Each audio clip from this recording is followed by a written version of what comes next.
Hi, and welcome to Stamp with Ginny. Today I'm going to share with you how I created this fun little card using the Cutest cow stamp set and its coordinating punch that you can find in my online store or the January mini catalog.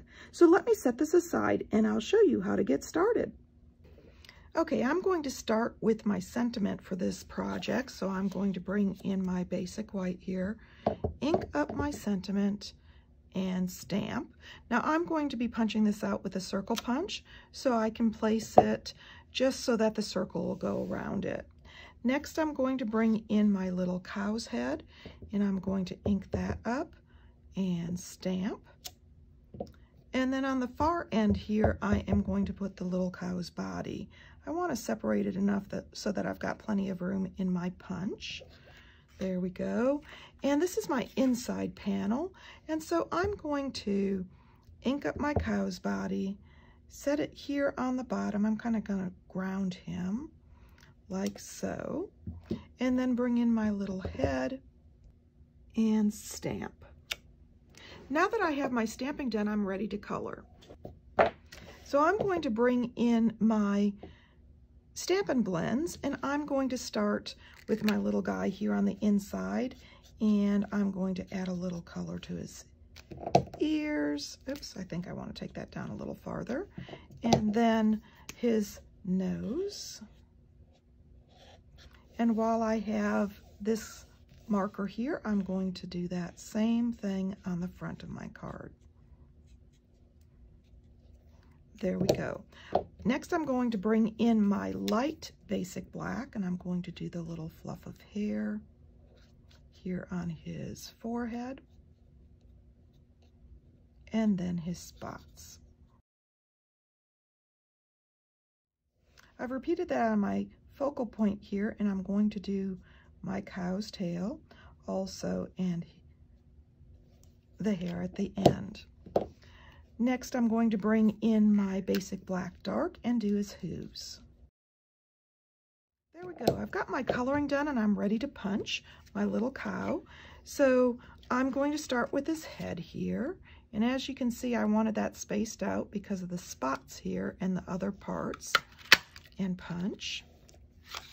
And then slide it over and line up my cow itself.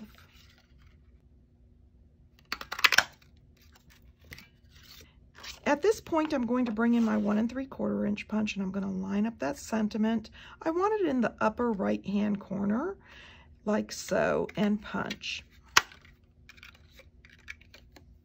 And I'm ready to assemble. So I'm going to bring in my parts here and start with my basic white. Let me move these out of the way. I'm going to add my 3 pieces of designer series paper onto the bottom. So I'm going to flip these over. You can use either side, that's up to you. And I'm going to adhere. I'm going to adhere first on the right side here, lining up that edge. And then on the left. By doing the outer edges first, it allows me to take this center piece and space it out evenly. Grid paper is wonderful for this if you haven't been crafting long or you like things to be absolutely straight. Next, I'm going to bring in this piece of basic white, and as you can see, it's a little longer than my card front, so I'm going to add some adhesive here along with down the center of the cardstock strip and adhere it down. What this does is allow me to bump it up against that designer series paper, but overhang, because I'm going to bring this in and adhere it to my Pretty Pecan cardstock.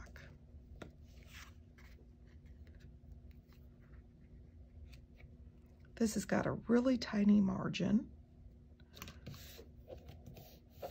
as you can see. Now I'm ready to flip this over and trim this longer edge. Doing it this way allows me to actually get it to cover both pieces of cardstock when I layer them, like so. Now that I have that done, I'm ready to bring in my card front here, fold it on the score line and burnish, and adhere my panel down to the front. You notice I don't go all the way up to the edges with my multi-purpose adhesive because it does have a little bit of ooze factor and will bleed a little bit when you press down. So I want to make sure I've got that far enough in, about 1/4 of an inch, so that it doesn't come out on my cardstock. Next, I'm going to layer my basic black circle onto the pecan, centering it like so, and then I'm going to adhere this to the card front. I'm going to place it up a little bit so it's about 1/4 of an inch, and then I'm going to add my sentiment panel like so. I'm going to bring in my mini dimensionals because I'm going to pop up my little cow's face. So to do that, before I adhere it to my base, I'm going to add one little dimensional here, and then I'm going to add a couple to his ears. And at this point, I can take off the backing from the first dimensional here on his neck, lay this down, and I want him grounded on that strip. And then I can decide which way I want to tuck his head and how I'm going to move him. I like it like so, so I can just press down and adhere. There we go. Once I have that done, I can flip him over, add some adhesive onto the back, and I only want his head attached with dimensionals, so I can remove those backings from his ears, flip him over, line him up,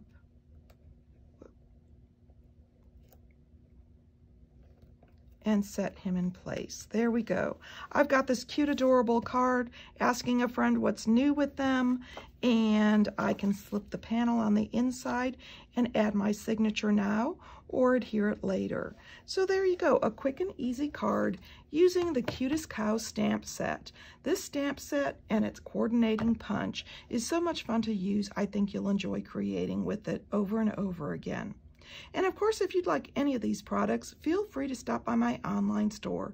You can get there from my blog, Stamp with Jini. Thanks for joining me.